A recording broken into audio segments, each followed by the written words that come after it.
Okay, so basically, Charles and I was talking to Charles about my integrated project tomorrow, which in terms of technicality is a total flop. This handkerchief right here is my end result. But in terms of social studies, I think there's a lot to be gleaned here. So I'm just gonna prop this down, and we can do it just like the Unmade podcast. Anyway, so where was I? Yeah. Okay. So um, where the fuck was I? I don't remember.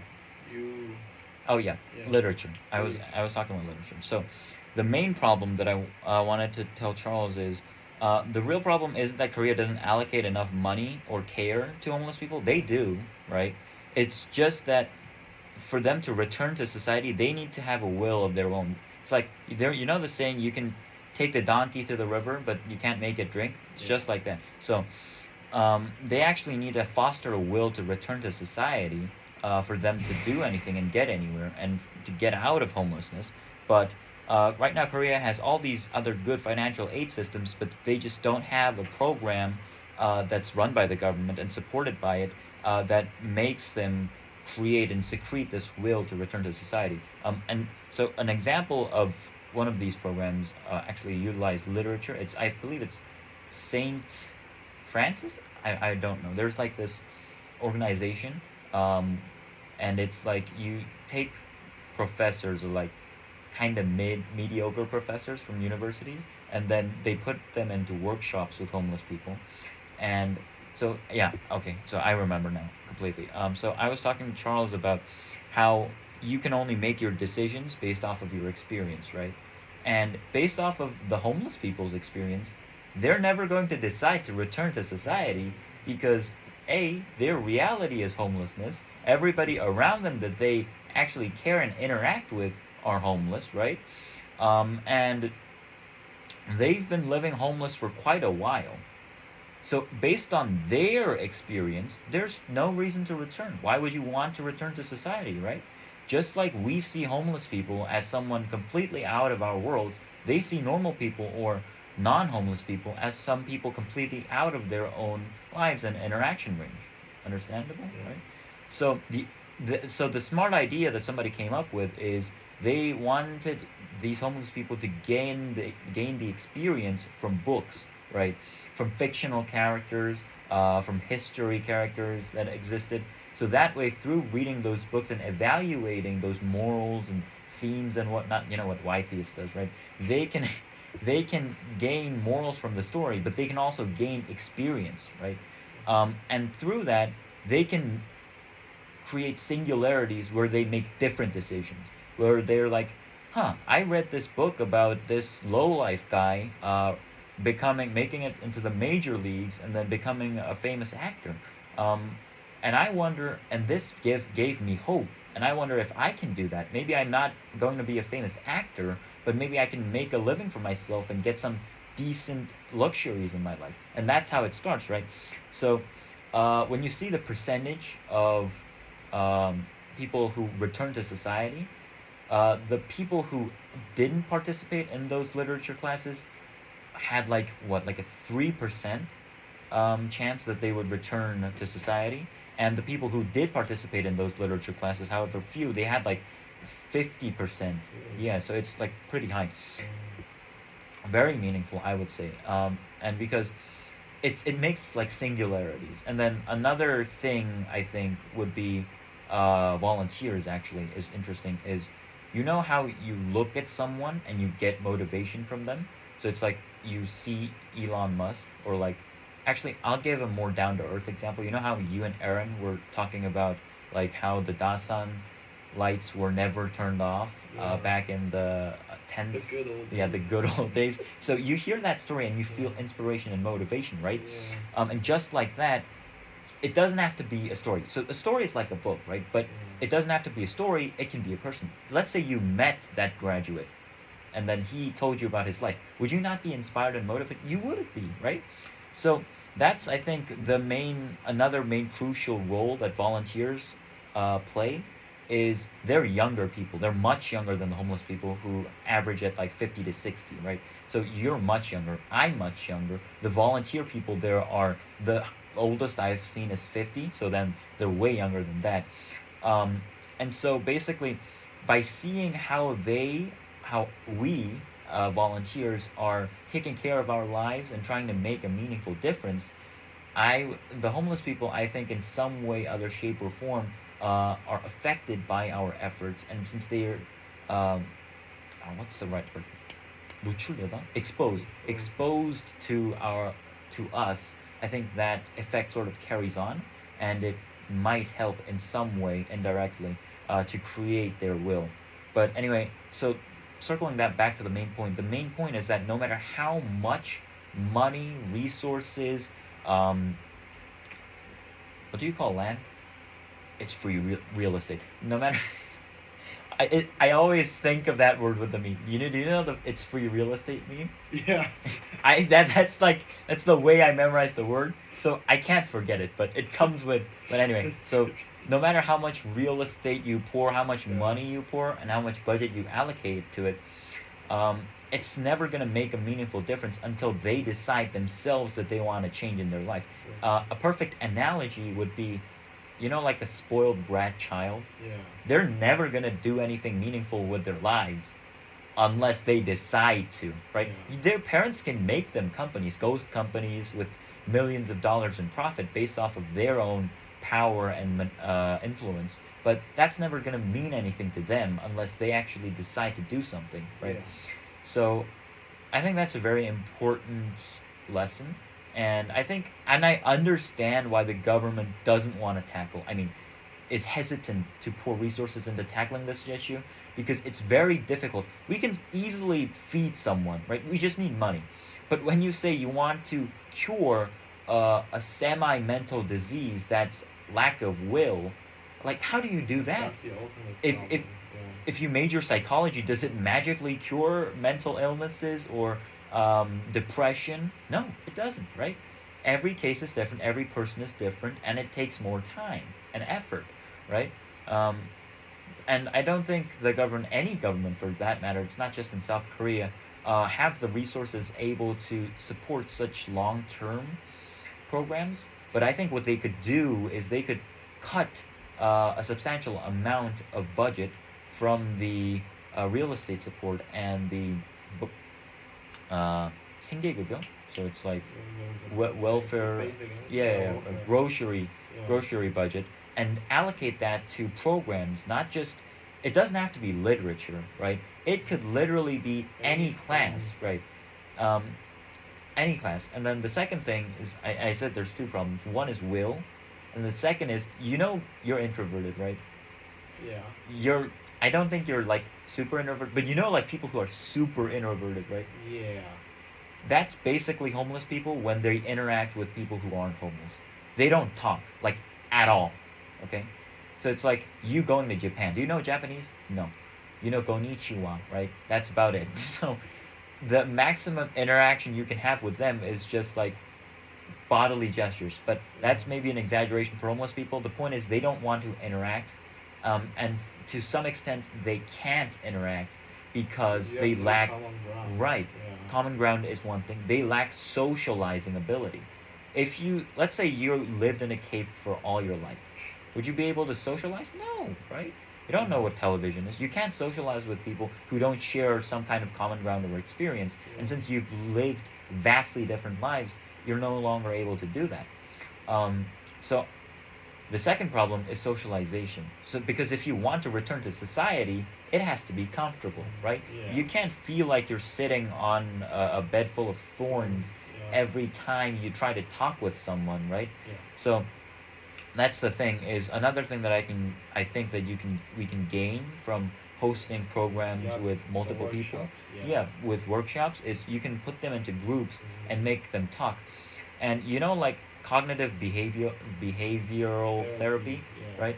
So what that does is there's like a couple treatments to it, but there's exposure therapy, which Yeah. is increasing the exposure to certain phobias, slight degrees at a time until you're able to overcome it, right? Yeah. So just like how they do it, you don't just start with people who aren't homeless and make them talk to homeless people.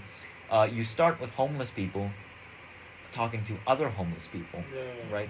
And then so a solution that our integrated project team devised was when we give them real estate support, make them do a share house or a dorm or something like that where they're in a group of people. That way they have a hint of responsibility for their own chores, whatever. Um, but that responsibility will directly correlate and grow to be the social responsibility that they will have to bear once they return to society, right? So they can um, grow and develop a sense of responsibility. They can socialize with people because if we live in the same room, no matter how much I hate Charles and his whiskers, I still have to talk with him from time to time because of basic need. Like I have to tell Charles to stop snoring when he goes to bed because that shit is so loud. Anyway, I'm kidding. But the point is you make interactions, whereas when you're just homeless, that really doesn't happen, right? Yeah. And the third reason I think a dormitory or a group housing idea is good is because peer pressure, right? Yeah. We're in KMLA and we try hard because we have a common goal. Our exact goals and exact colleges that we aspire to may be different, but our common goal is to aspire for a higher elevation of education, academics, and well, for most kids, I would presume doing some good in the world, right? Yeah. So that we have a common goal, and then we're trying hard to achieve it, right? We're trying our best. When you neighbor yourself and you surround yourself with the same caliber of people who have similar goals and who are actually having the will to try, then, well, sometimes you may not feel like doing something, or maybe sometimes you're just dejected, but those people around you will influence you so that your will revives again or is revamped again. So basically, I think this social problem is it's like the three body problem. You can't solve it, right? Yeah. But just like how crazy mathematicians developed ways to predict three body problem motion, right? Yeah. I think with enough effort, we can still um, remediate this situation and find, I wouldn't say cures because it's not like this thing's a disease, right? Yeah. But remediations and solutions to how to lessen the homeless population in South Korea. So, and I think it's also just like literature is literature. Any book that you read makes you reflect back on your life. I think this experience makes you reflect back on yours because it makes you realize three things. One, you should be thankful that you are here, well fed, well slept. I don't know about well slept, honestly. I think they sleep way longer than we do, but Yeah. well fed, good education, and most importantly, with will. You have the will to do something, and I think that is everything when it comes to your life. If you don't have will, why the fuck are you alive, right? We've read Waiting for Godot. You make your own meaning.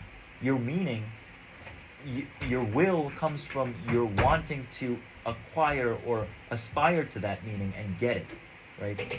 If you don't have meaning, I consider you dead because you're just breathing and you don't live for something. You don't have a goal. You don't have something you want to do. If you're not going to enjoy your life, or enjoy is a controversial phrase. So if you're not going to do something with your life for yourself or for others or for any purpose, let's say if your life has no purpose, I would define you as dead. You know, just like how doctors define you as technically brain dead, it's like Yeah. socially dead, ideologically dead. I think that's a good definition of it. But yeah, I think every KMLA student should at least once go there for the 2.5 hours that they do the street patrol. Not for the cafeteria volunteer work, because that's meaningless. But for the street patrol, I think you have to acknowledge the fact that no matter how high you want to go, there is the majority of people are way below the treatment and prestigious education that you are getting. And I think that's important because, It's humbling. yeah, and also I probably think it reduces your rate of suicide because you're like, well, no matter how much I slip and fail in my life, as long as I have will, I can regain my balance. So yeah. Although, as I just said, this handkerchief is all that remains of this initially appropriate technology themed integrated project. I think I've gained a lot more than just a piece of cloth from doing this. And that's why I consider it at least a partial success. And I also, rounding back to my gap year, the reason I want a gap year is this. I don't want partial successes anymore. Or, I mean, partial successes is fine, but I want success. I'm not talking about money. I'm not talking about fame. That's not what I'm talking about. I'm talking about something in the definition where I finish what I set out to do. So let's say a complete success for this integrated project would be I made the tent, I gave it out to people, I did fundraising um, for the tent, and I gave it out to homeless people. That would be what I consider a complete success. A complete success doesn't have to be something absolute. It just has to be you finish something with the direction that you set out for. So let's say it's Buzz. A complete success would be launching the rocket. Finally, yeah. Yeah, exactly. So you know that you've gained a lot from Buzz, Yeah. right? You gained a lot from Buzz. You made improvements and steps forward in your plan to launch the rocket, correct? Yeah. But But again, yeah, it's like because I'm not you, so I don't know exactly, Charles. But when I do things like Ondalsim or Adventures, I get partial successes a lot of the times, and they're okay, right? They feel good, but they never feel fulfilling. Okay, when I just look back at it, it's just more work that needs to be done, right? So I think here's the baseline: getting to 50% of anything is super easy, right? You can get to 50% with anything, but getting your completion rate to maybe 80 or even 90%, that's excruciatingly right, hard, painful, and effort consuming, time consuming, because you need to allocate your resources both mentally, physically, and chronologically to that goal that you want, right? Yeah. That's what you want for completion. And that's really why I'm taking a gap year, is because it's not because of college. Colleges don't know if I did a partial completion or an absolute completion on Dawson. They just read what I wrote on the extracurricular activity and say, oh, this guy did some interesting work making these membrane purifiers and giving them to Laos. This sounds pretty cool. They don't know if it worked. Yeah. They don't know how many I gave out. True. They just know I did it. So it's not. I'm not taking this gap year for a college application. Okay, I already have too many ECs. They won't fit inside the 10 EC line. Okay, and I have no honors though. Just so you're aware, I have no honors. That's fine. But You have your second place honors. yes, for Fred. Yeah. So I mean, honors are fine, and maybe that's a bit of a reason that I'm taking a gap year. But the real reason is, I think, for yourself to, I think you need a bit of pride in yourself if you want to live happily. You need to be content with what you've done and achieved. So the thing is, I want to be able to look back at my high school life and say, oh, I'm really fucking proud of that. I did that well, and I can fucking show that anywhere, and I can brag about it because I know that I completed that. And when I look back, it's not like, oh, we didn't succeed completely, but we're gonna go back and do it again. I don't want to say that anymore.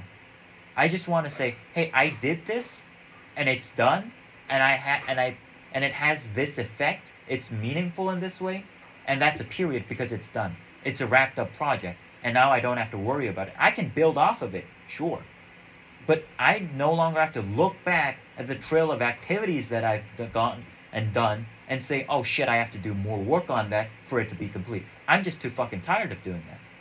I'm a bit angry at myself for doing too many things and not finishing them completely, half-assing the shit out of everything that I had done, and not getting one conclusion that I'm completely satisfied with. Okay? So that's okay, maybe I was a bit too excited there, but that's really the main reason I'm taking a gap year. Is it's just self recognition for myself And I think confidence comes from you believing in yourself, and I say you make decisions and thoughts based on your experience, right? I need an experience where I know I've completed something and I know I can fucking do it again. Because if I don't, I'm gonna be scared when I go to college. It's like, can I do this? I'm not sure because I don't have the experience of completing it. I don't know if I can do it. So that's, in short, why I decided on a gap year. Uh-huh. I just want to stop with all the. I mean, the 80s I have a distance. exactly, but that's not exactly the word. I've repeated that too many times. That this is another argument. I have a word for this. What's that? Is that like your? It's like my second one because my first one is full. Is it a journal? Like, I want to stop doing pretentious activities. Okay, KMLA. A lot of KMLA kids do this. They want to show off. I don't know why. And I don't know why I did it either, looking back. Because, sure, if someone doesn't know you well, they might say it's cool. They probably do. Everybody that I talk outside of KMLA thinks I'm a fucking prodigy. That I've done so much stuff. Fuck no. That's not how it is. Okay? I'm not satisfied with myself, and they're telling me I'm a genius. What does that mean? What meaning does that have? What? The baseline is, no matter what other people say, I'm only going to feel as good as the way I see myself, right? And I don't know if it's the same with everybody, but I'm just hardwired to think that my opinion is over everybody else when I'm making a choice for my own life. And it's my own life, right? So I want to be content with the choices I make. And if I'm going to do that, be able to do that, I have to look, because you can lie to everybody else in the world, but you can't lie to yourself, yeah. right? You know if something's true. You know you half-assed it. You know you could have done more. You know you should have finished it. So that's what I'm setting out to do. No more projects. I'm just going to focus on one or two. Even if they don't seem to work out, fuck it. I'm just going to do it till the end. I'm going to wrap it up as a result. Say, this is what I did. I failed here, but I failed here, but then I thought of this new solution. I made it work in the end, and here's the result. It's meaningful in this way. So that's what I want to do during my gap year. SAT, sure, but honestly, let's just put it this way.